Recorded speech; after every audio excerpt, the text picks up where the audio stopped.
I remember watching NFL games on like Sunday and Monday and playing catch like in the living room, just watching games and being like, man, I want to be there one day.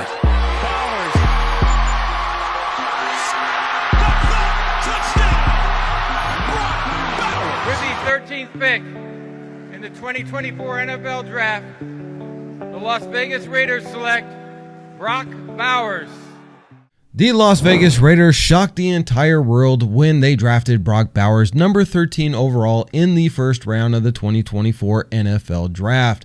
The reason this was so shocking is because the previous year the Raiders had already drafted another star tight end by the name of Michael Mayer in the second round, and it was well known that the Raiders had much bigger needs at offensive line and at quarterback. Since there was a massive run on quarterbacks in the NFL Draft before the Raiders had a chance to pick, it was expected that the Raiders would go offensive line. But in a stunning turn of events, the Las Vegas Raiders selected Brock Bowers, who fell to them at number 13. And Brock Bowers is arguably one of the best tight ends to come out of college in the past decade. Two-time CFB national champion, two-time John Mackey Award winner, unanimous All-American first team, All-American second team, All-American SEC Freshman of the Year, first team All SEC. Accolades are just abundant for this kid. And these are just some of the achievements of this impressive young football player, not to mention his incredible stats, racking up an impressive 2,538 yards with 14.5 yards per catch average and 26 touchdowns, along with a few scampers on the ground, racking up an additional 193 plus yards and 5 touchdowns on the ground, averaging 10.2 yards per carry in his 3-year tenure at Georgia. The surprise pick of the Raiders immediately became a viral story when a video of his father, visibly unhappy the moment he learned that the Raiders would be selecting his son, and this video made its rounds on the internet, racking up millions of views. But why would his father be unhappy that his son just got selected in the first round of the NFL Draft by the Las Vegas Raiders?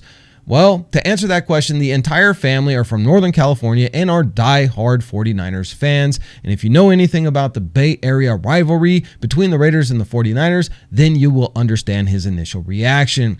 But there's just something about the silver and black, the autumn wind, the commitment to excellence, the just win baby culture of the Las Vegas Raiders that wins you over with time. It's like the suburban raised white son who brings home his girlfriend to meet his parents for the first time, and to their surprise, she's black. At first, it's a bit of a cultural shock, maybe a little disappointment, maybe even a touch of racism. But within a month of hanging out with their new daughter-in-law-to-be, the father's riding down the street bumping Tupac and the mother's rocking braids. Because as the old saying goes, once you go black, you never go back. Or in this case, silver and black. Now listen, even Brock Bowers himself didn't seem overjoyed when he stepped into the Raiders facility, and even implied in his first press conference that this would only be for a couple of years. Got up early and caught a flight out here, so I mean it's exciting to see where I'm going to be at for the next couple of years, and hopefully it's a good place. But now with a full offseason and a couple of games under his belt, as well as a new team record for receiving yards in a 2-game span by an NFL tight end since 1960, the Raider Nation culture has started to seep in, not only with Brock Bowers, but also his parents. Now throwing deep to Bowers at the 5, and Bowers still going. Brock Bowers bulldozes his way.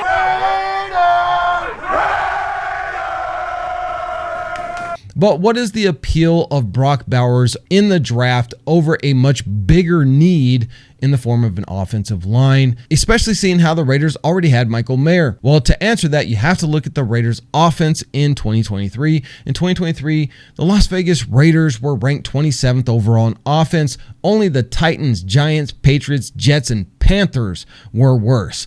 To understand just how bad the Raiders were, the Miami Dolphins, who were the number 1 ranked offense last year, had 61 total touchdowns compared to the Raiders' abysmal 36. The Dolphins also averaged 401.3 yards per game, while the Raiders could only muster up 289.5 yards per game. While at the same time, the Raiders had a 10th best offensive line in the NFL, according to PFF. With this in mind, one can understand why new general manager Tom Telesco quickly jumped on grabbing a future star tight end when he fell to the Raiders at number 13. Great receiving tight ends equal touchdowns in the red zone, and this is something the Raiders have been terrible at for the past several years. But what about Michael Mayer? Isn't he supposed to be that guy? Well, yes, he was, but when you look at his stats last year, he was only able to rack up 304 yards, while Brock Bowers has already attained half of those yards in just 2 games. So the question is, what is the difference between Michael Mayer and Brock Bowers? The answer to that is simple. Michael Mayer is a traditional, bigger, heavier, blocking tight end who can also run routes and catch the ball pretty good. But Brock Bowers is essentially an oversized receiver who is faster and more athletic, and combined with his excellent ability to run routes and get off defenders, this is why he has quickly become the favorite target of new starting quarterback Gardner Minshew in the first 2 weeks of the 2024 NFL season.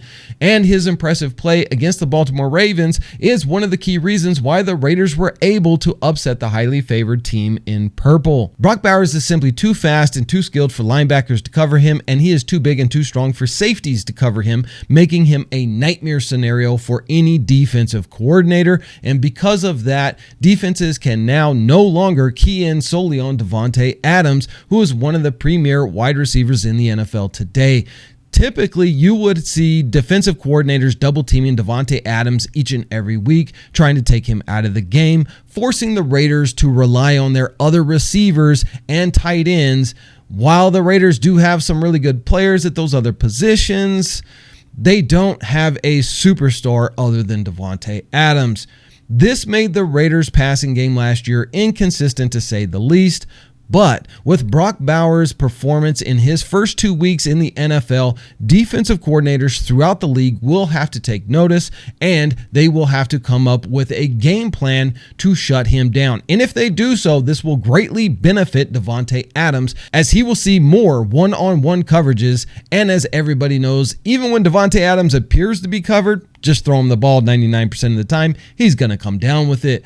But Michael Mayer will continue to get his targets and his yards, and he is an exceptionally talented tight end. However, it is much more likely that he will now be used as a traditional blocking tight end, while the main target will now be Brock Bowers for the passing game. But in order for Brock Bowers and Davante Adams, or the offense as a whole, to start putting up more points and get into the top 10 offensive rankings, the Raiders will absolutely have to figure out this run game, which has been their Achilles heel in the past 2 weeks, putting up one of the worst stats to start out a season, being ranked 29th overall, only averaging 71 yards on the ground per game for the entire team. Abysmal. New quarterback Gardner Minshew shines when he has an effective play-action pass, but you cannot do a play-action pass if teams are not worried about your running backs. So in order to fully utilize the talents of Brock Bowers, the Raiders' offensive line needs to improve drastically, and the running back room needs to step it up so that the Raiders can utilize play-action pass,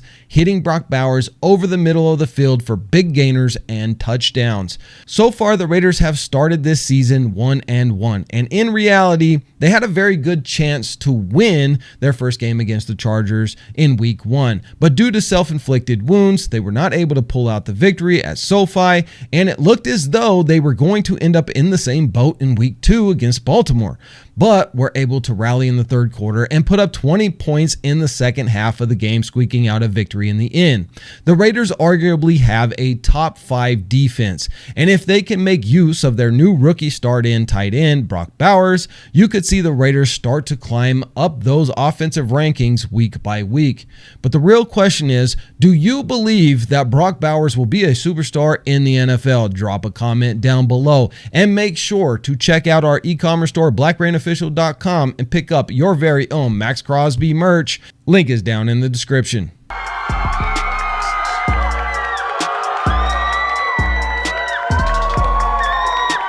I'm definitely excited to come in here and learn about the culture and just get to know all the guys and all the staff and everything, and just get ready to play some football.